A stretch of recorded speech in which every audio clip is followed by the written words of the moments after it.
Hello and welcome to House News. In this episode, we present you the latest information coming from the House of Representatives of Indonesia. And now, let's see the headlines for today.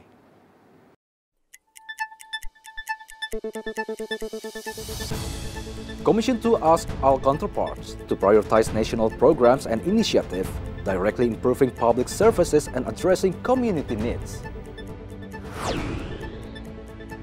The Legislation Committee and the government have agreed to include 41 draft bills and revisions in the 2025 Priority National Legislation Program. ILO data shows 92% of Indonesia's domestic workers are women. 22% of them are underage and vulnerable to violence and discrimination.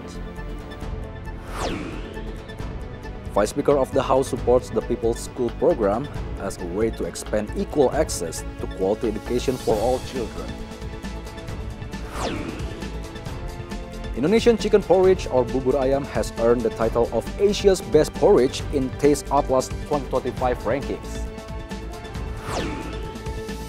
Commission 2 of the House held a meeting with its counterparts to discuss the 2026 state budget. Lawmakers approved additional budget allocation to enable this institution to implement government programs and achieve the Astacita vision. Member of Commission 2 of the House Mardani Alisera mentioned the proposed additional budget has been generally reasonable. However, he emphasized the budget must be used to provide a direct impact on the welfare of the people. Mardani also highlighted the budget has a strategic role in supporting the President's vision, such as free nutritious meals, the red and white cooperatives, and people's schools. These programs must receive proper funding to ensure they are implemented effectively. Komisi 2 melanjutkan pembahasan tentang rencana anggaran kerja lembaga dan kementerian kita. Banyak ya, ada KPU, Bawaslu, ada ANRI, ada LAN, ada PAN-RB, ada Ombudsman. Nah, semuanya secara umum mengajukan usulan tambahan anggaran. Secara umum anggarannya masuk akal, tapi kami lagi menitipkan agar jangan bisnis as usual, tapi pastikan 8 program Astacita ini dapat tersampaikan, MBG, Koperasi Merah Putih, Sekolah Rakyat, dan hal-hal baik yang sudah diniatkan oleh Presiden betul-betul dapat terimplementasi tanpa ada hambatan. Although discussions on the proposed budget are ongoing, Mardani reminds the budget allocation must prioritize the people's needs alongside bureaucratic requirements. Bari Ramadana, TVR Parlemen, report.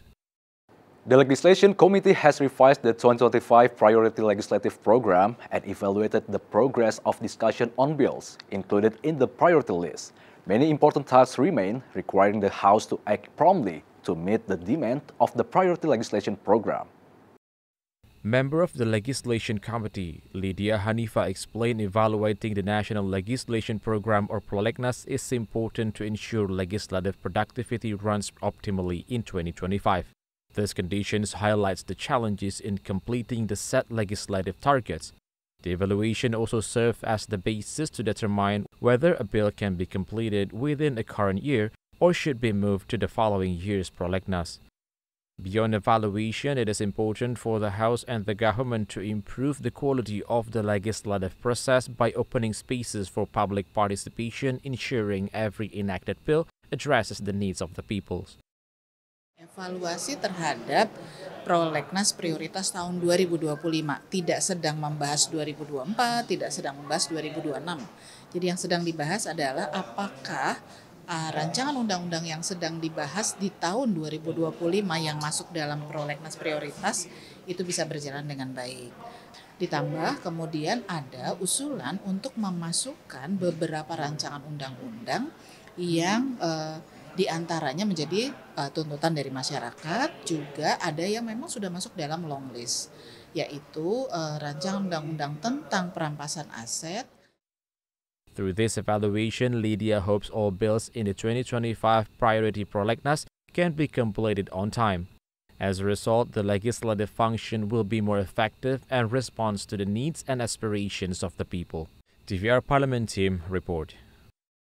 The House of Representatives has resumed deliberation on the Domestic Worker Protection Bill. The move aims to provide legal recognition, certainty, and social security for millions of domestic workers in the country.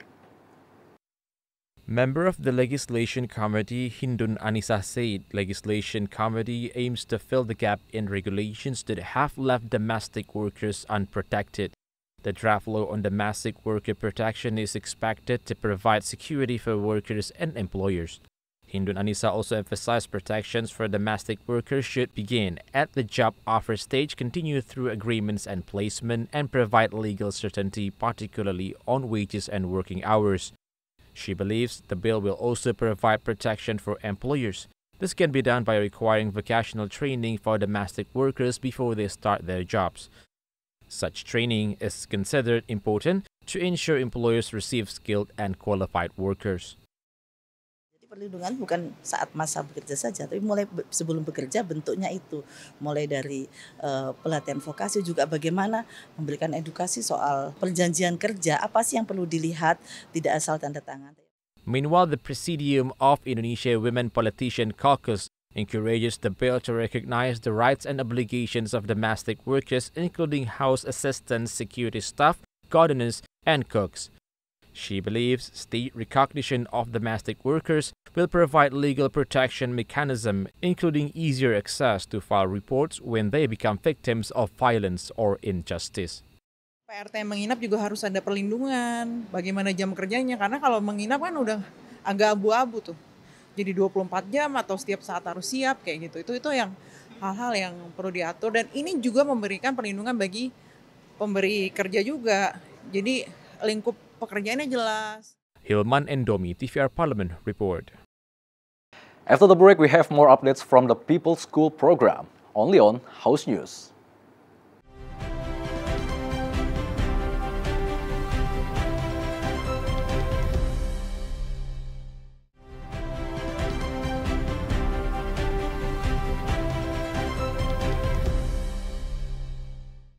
During a visit to People's Schools in Bandung, Vice Speaker of the House reaffirmed his commitment to supporting the People's School program as a concert step to ensure equal access to quality education for all Indonesian children. Vice Speaker for People's Welfare Cucun Ahmad Syamsurijal explained the development of facilities, infrastructure, standards, and quality of education of People's School is in line with the national education standards. He mentioned People's Schools are the most effective way to give children access to free educations.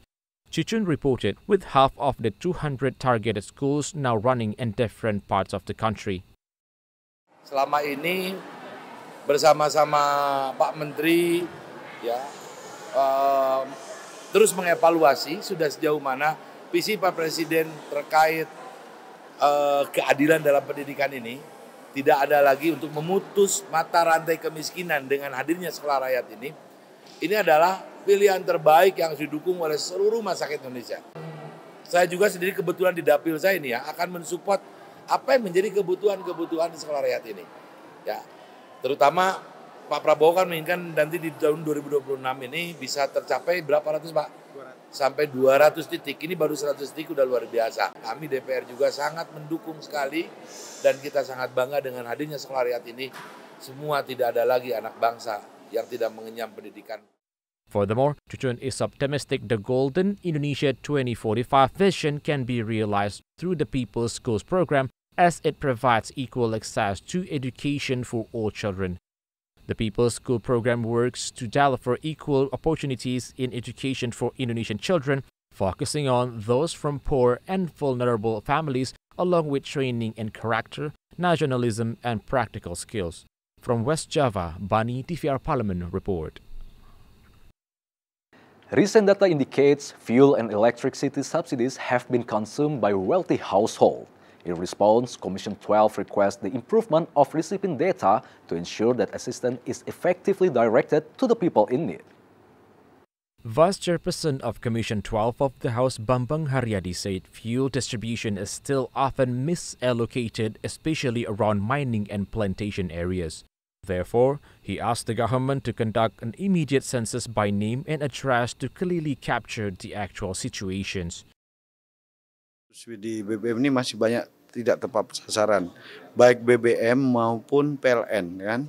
Masih banyak mereka yang sudah tidak layak menerima subsidi tapi masih menerima. Kita mendorong pemerintah bagaimana untuk efektifnya pemberian subsidi ini bisa benar-benar membantu masyarakat yang berhak mendapatkan. Karena kita tahu dan kita mendengar penyimpangan-penyimpangan BBM terutama di wilayah di daerah-daerah itu masih banyak terjadi gitu kan. Terutama di wilayah yang berdekatan dengan pertambangan, perkebunan. Ke depan pemerintah lebih bisa mengurai data terkait penerima subsidi BBM ini dan juga listrik ya. Dilakukan sensus by name by address kan, itu bisa memperbaiki data penerima subsidi kita ke depannya. Furthermore, Bambang highlighted the need for a stronger fuel distribution system, especially in eastern Indonesia in areas with geographical challenges. He hopes the government, together with Pertamina, can strengthen the distribution system and secure energy reserves. Consequently, subsidy distribution will be accurate and responsive to emergency situations. From Manado, North Sulawesi, the Gar Aziz tvrparlemen report. Commission 6 urged revising the law on the prohibition of monopolistic practices and unfair business competitions, as it considers outdated and no longer aligned with current business developments, especially in today's technological era. Vice Chairperson of Commission 6 of the House, Adisatria Suryo Sulistyo, explained the revision of the Law No. 5 of 1999 regarding the monopolistic practices and unfair business competition is carried out to provide fairness for all business actors, preventing the market from being dominated by certain players. Adisatria highlighted the Business Competition Supervisory Commission or KPPU remains limited in effectiveness due to its weak institutional position. Strengthening its legal status and institutional role will empower the Commission to prevent monopolistic practices and ensure a fair and competitive business environment. Semangatnya adalah justru dengan revisi undang-undang ini kami ingin memastikan bahwa dunia usaha itu bisa memberikan iklim yang adil untuk semua pemain, baik itu kecil, menengah, besar. Komisi Pengawas Persaingan Usaha ini KPPU secara kelembagaan belum kuat. Ya, kenapa? Karena komisionernya itu belum pejabat negara. Ya, secara struktural juga tidak didukung oleh Kesekretariatan Jenderal. Pegawainya juga bukan ASN, ya, tidak seperti badan pemerintahan yang lain atau komisi. Jadi itu mesti kita perkuat dulu. Additionally, Commission 6 of the House has entered the public consultation phase. During this stage, the Commission gathers input from the business experts and industry players on which aspects should be included in the revision of the law to produce a high-quality bill. Bondan and Shamsul, tvrparlemen report. After the break, we have more stories on Indonesian culinary, so stay tuned to House News.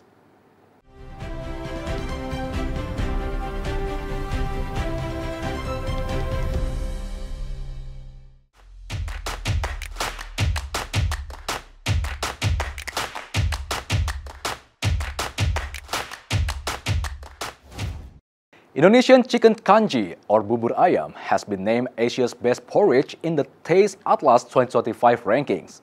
The dish claimed the top spot ahead of popular porridge dishes from other countries. Bubur ayam is the Indonesian version of chicken kanji, a thick rice porridge topped with shredded chicken and various savory condiments. This breakfast staple probably originates from the Chinese rice porridge, but it contains regionally available ingredients and toppings to create an authentic Indonesian dish. Bubur ayam is typically made with rice, cooked in a rich, savory chicken broth flavored with traditional Indonesian spices like ginger, garlic, and pandan leaves, creating a deeply aromatic base. The core elements of bubur ayam remain consistent across the country: rice porridge and shredded chicken. However, It is the variety of toppings transforming the dish into a personalized and diverse experience. Common toppings include fried soybeans, crunchy prawn crackers, hard-boiled eggs, and the must-have spicy sambal. The dish global fame has placed it on the international culinary map, with travelers and food enthusiasts now eager to try bubur ayam. In addition to its rich history, the dish has continued to evolve and adapt with every family, chef, and street vendor putting their own style on the classic recipe. In the 2025 lineup, Indonesia's bubur ayam ranked first, followed by the Philippines' arroz caldo and lugao, while Indonesia's bubur ketan hitam and Turkey's kavut also made the top 5.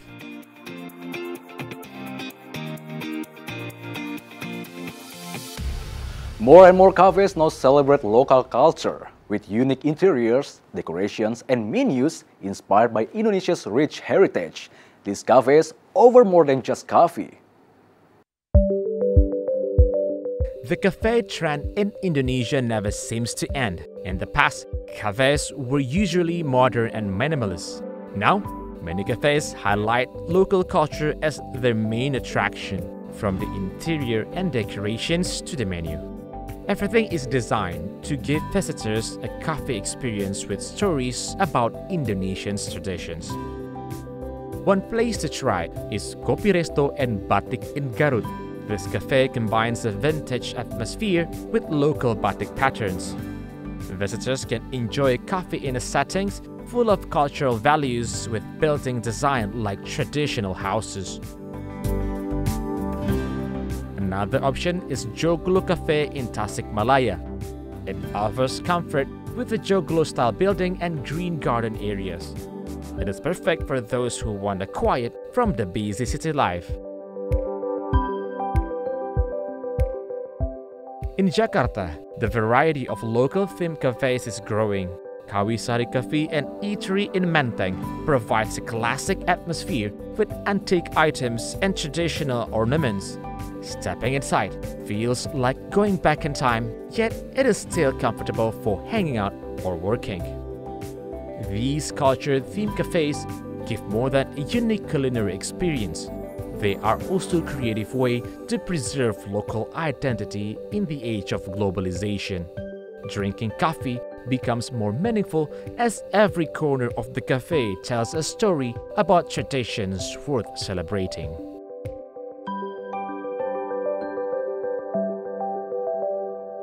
Matcha is popular in coffee shops, available as matcha shots, lattes, teas, and desserts. Matcha contains ingredients that have been linked to a range of health benefits.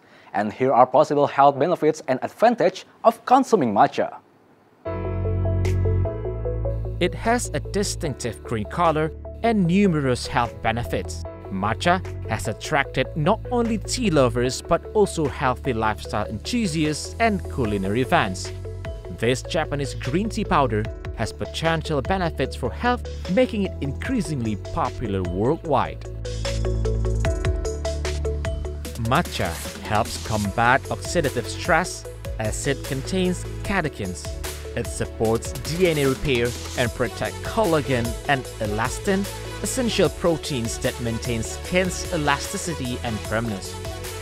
Additionally, matcha contains vitamins B2 and E, which are vital for skin health and may reduce the fine lines and wrinkles. Matcha green tea fortifies the immune systems and limits the invasion and growth of viruses and bacteria in the body. The special antioxidant is effective in fighting and protecting the body against various bacterial and viral infections.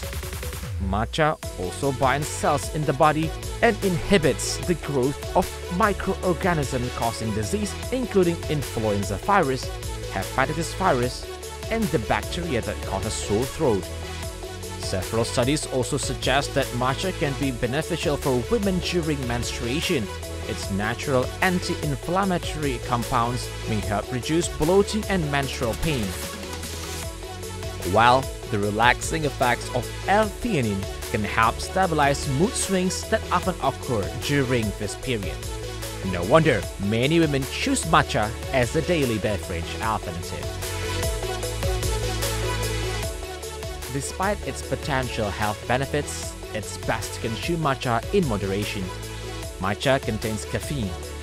Too much of it can have adverse effects such as increasing the heart rate. The maximum tolerable intake of matcha powder may depend on the individual. To be safe, make sure to consume matcha in moderation. And that's House News for today. Thank you for watching everyone and have a good day.